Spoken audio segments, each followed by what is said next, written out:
Hello viewers, কেমন আছেন সবাই? আশা করি সকলেই ভালো আছেন। আপনাদের সকলকে স্বাগত জানাই সুইট মেমরি শর্টসের আরেকটি নতুন ভ্লগে। চলছে আমাদের পুজোর ভ্রমণের ভ্লগগুলি। আজকে 3রা নভেম্বর 2023 আমাদের ডালহৌসির দিনগুলির শেষ সাইট সিইংয়ের দিনটি। ডালহৌসির দিনগুলি ডে 10। তাহলে চলুন শুরু করি আজকের ভ্লগটি। আগের ব্লগগুলি দেখে আপনারা বুঝেই গেছেন যে ডালহৌসিতে আমরা পৌঁছেছিলাম রাত্রে, তাই সেদিন আর কোনো সাইট সিইং করা হয়নি। পরে আরও 2 দিন লাগবে ডালহৌসির সব সাইট সিইংগুলো ঘুরে দেখার জন্য। 2 দিনই যথেষ্ট। তারপরের দিনই আপনারা ডালহৌসি থেকে বেরিয়ে পড়তে পারেন অন্য কোনো জায়গার উদ্দেশ্যে। আমরা যেরকম অমৃতসরের উদ্দেশ্যে বেরিয়ে পড়েছিলাম পরের দিন। আজকেই ডালহৌসি সাইট সিইংয়ের শেষ দিন। এখানকার যে সমস্ত ট্যুরিস্ট স্পটগুলি বাকি আছে আজকে আমরা সেগুলো দেখে নেব।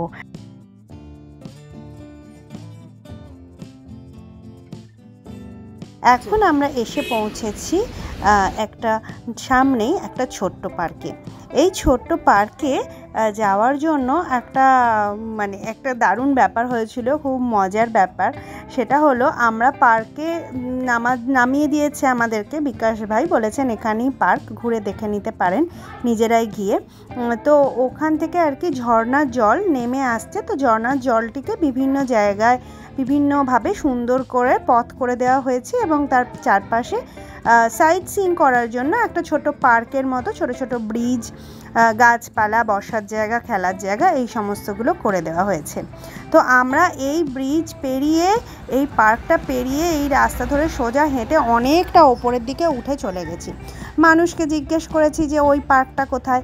এই যে এই রাস্তা ধরে সোজা ওপর দিকে উঠে চলে গেছি। সবাই বলছে যে এখানেই পার্কটা, এখানেই পার্কটা, তো এই তো কাছেই পার্কটা, এরকম বলেছে। তো আমরা ভাবছি যে আরও মনে হয় ওপর দিকে যেতে হবে। তো আমরা হাঁটতে হাঁটতে অনেকটা উঠে গেছি, কিন্তু পার্কের আর দেখা পাচ্ছি না। আমরা জানি না যে ওই পার্কের পাশ দিয়েই আমরা বেরিয়ে চলে এসেছি।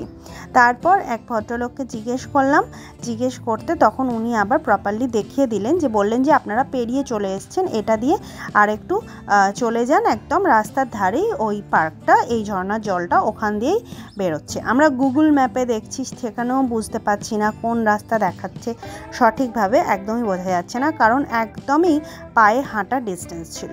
তো যাই হোক, সবাই মিলে আমরা হাঁটতে হাঁটতে অনেকটা গেলাম, পাহাড়ি রাস্তায় অনেকটা চড়াই উঠলাম, এসে আবার নেমে ওই পার্কটাতে ঘুরে একটুখানি সময় কাটিয়ে আবার আমরা গাড়ির দিকে রওনা হলাম।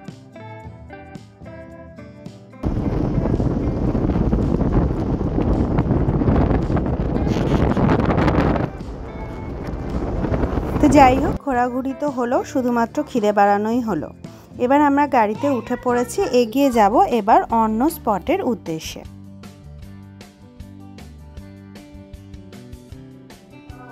এই যে নিচে নদীটি দেখতে পাচ্ছেন, আমরা অনেক ঘুরে ঘুরে এই নদীটির কাছে পৌঁছাবো। একটা ড্যাম আছে, সেই ড্যামেতেই হয় স্পিড বোট রাইডিং। ওই যে বলেছি হেঁটে হেঁটে শুধু খিদে বেরিয়েছি, তাই রাস্তার ধারে একটি ছোট্ট দোকান দেখে সেখানে এই পকোড়া নিয়ে বসে পড়লাম আমরা স্ন্যাক্স ব্রেকের জন্য। তারপরে আবার গাড়ি চলতে শুরু করলো, এগিয়ে চললাম ড্যামের দিকে। এখানে রাস্তা তৈরির কাজ চলছে, কারণ কিছুদিন আগেই, পুজোর আগেই যে বৃষ্টিটা হয়েছিল, এখানে মারাত্মক ধস নেমেছিল। সেই ধস নেমে গাছপালা সমস্ত ভেঙে, পাথর ভেঙে, রাস্তা ভেঙে নেমে গেছে নিচের নদীতে। তাই সেই রাস্তা সারানোর কাজ চলছে। আমাদের গাড়ি কিছুক্ষণের জন্য দাঁড়িয়ে রইল। ড্যামে যাওয়ার পথেই পড়লো চম্বা শহর।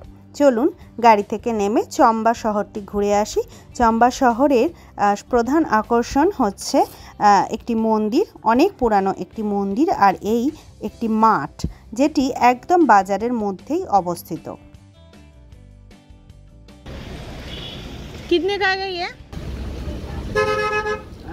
চম্বা শহরে দারুণ সুন্দর একটা বিরাট বাজার আছে।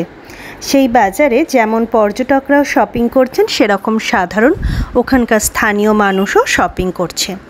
জুতো, জামা, কসমেটিক্স, ফুল, কি নেই সেখানে, বেশিরভাগই উলের জিনিস। কারণ এই যেখান দিয়ে আমরা হেঁটে চলেছি এবং ওই যে মাঠটি দেখলেন সেখানটা পুরোপুরি বরফে ঢেকে যায় শীতকালে, তাই উলের জিনিসই ওখানে বেশি। কথা বলতে বলতে চলুন এসে গেছি শ্রী লক্ষ্মীনাথ মন্দিরে। আসুন প্রবেশ করি শ্রী লক্ষ্মীনাথ মন্দিরে। এক জায়গায় জুতো খুলে ভেতরে ঢুকতে হবে। চলুন তাহলে।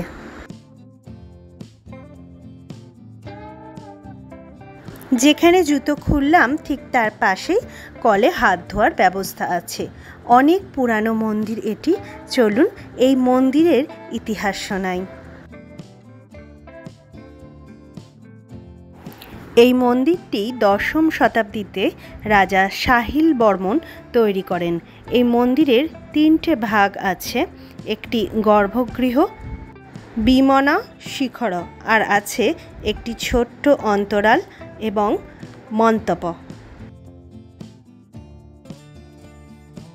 আমরা ওখানে দুপুর 1টার সময় পৌঁছেছিলাম। ওখানে মন্দিরের দরজা তখন বন্ধ হয়ে গিয়েছিল ভোগ নিবেদনের জন্য। প্রতিটি মন্দিরের মাথায় আছে কাঠের ছাতা আর চুন সুরকি দিয়ে ছাদ করা। এখানে যেহেতু শীতকালে বরফে ঢেকে যায়, যেটাকে আমরা স্নোফল বলি, বরফের হাত থেকে রক্ষা করার জন্য এই রকম ব্যবস্থা করা রয়েছে। এই মন্দিরের কাছাকাছি কোনো পার্কিং প্লেস নেই। এই মন্দির থেকে 700 মিটার দূরে একটি পাবলিক পার্কিং প্লেস আছে। সেখানেই আমাদের গাড়ি রাখা হয়েছিল। সেখানে 100 টাকা করে পার্কিং চার্জ নেয়। এই মন্দিরে ঢোকার জন্য নির্দিষ্ট কোনো ড্রেস কোড নেই। যে কোনো পোশাকেই পর্যটকরা, দর্শনার্থীরা এখানে ঢুকতে পারেন। এই মন্দিরের ভিতরে ক্যামেরা অ্যালাউ করা হয়। ভিতরে শিব, বিষ্ণু, রাধাকৃষ্ণ ইত্যাদি হিন্দু দেবদেবীদের মন্দির আছে। আর এই বাইরের দিকে ছোট্ট ছোট্ট মন্দিরে আরও নানা দেবদেবী আছে। এখানে আছে একটি গরুর স্তম্ভ, যেটি কিছুটা ধ্বংসপ্রাপ্ত, আর ভিতরে আছে বিরাট বড় একটি নন্দীর মূর্তি।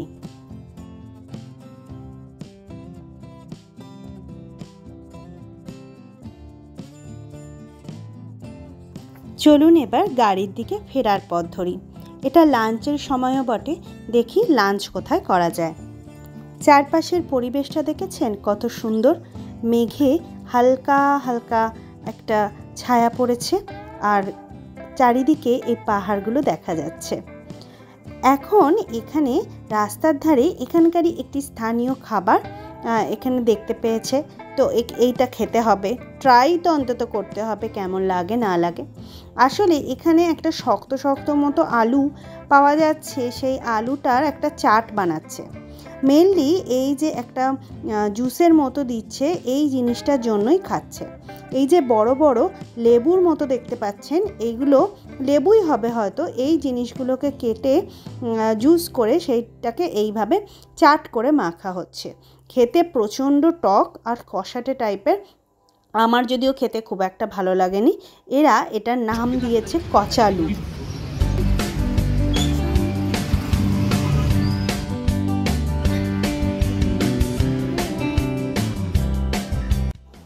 এখানেও রাস্তার ধারে একটি ছোট্ট রেস্টুরেন্ট পেলাম। একদমই ছোট, 4 জন কি 6 জন মতো বসার জায়গা আছে। সেখানে ওখানকারই স্থানীয় খাবার কিছু অর্ডার করে নিলাম। আমাদের দেওয়া হয়েছিল ভাত আর চানার তরকারি আর রাজমার তরকারি, আর আমাদের যে দেশি ছোলা সেই ছোলার তরকারি, আর একটাতে ছিল তেঁতুলের টকের মধ্যে পেঁয়াজ ডোবানো। ওই তেঁতুলের টকের মধ্যে যে পেঁয়াজ ডোবানো, ওটাই সবথেকে বেশি ভালো লাগছিল। কিন্তু কিছু করার নেই, যেহেতু স্থানীয় জায়গা থেকেই খেতে হবে। পাহাড়ি এলাকায় সব জায়গায় নিজের পছন্দ মতো খাবার পাওয়া যায় না, তাই ওখান থেকেই আমরা খেলাম। আর বাচ্চারা যেহেতু পুরোটা খেতে পারেনি, তাই ওদের জন্য একটু চাও অর্ডার করে নিয়েছিলাম। আবার আমরা পাহাড়ি আঁকাবাঁকা রাস্তা ধরে বেরিয়ে পড়েছি। তাহলে আজকে আর পুরো ভিডিওটা, আজকের দিনের পুরো ব্লগটা শেষ করতে পারলাম না। অপেক্ষায় থাকুন পরের পার্টের জন্য। তো আজকে এখানেই শেষ করছি। পরের ভিডিওতে দেখাবো আমাদের ড্যামে স্পিড বোট রাইডিং আর কিভাবে আমরা রাত্রিবেলা 3D শো দেখে রাতটা এনজয় করলাম। আজ তবে এখানেই শেষ করছি। ভালো লাগলে একটি লাইক করে দেবেন আর কমেন্ট করে অবশ্যই জানাবেন কেমন লাগলো সকলের। আর আমার চ্যানেলটি সাবস্ক্রাইব করতে ভুলে যাবেন না যেন। অনেক অনেক ধন্যবাদ।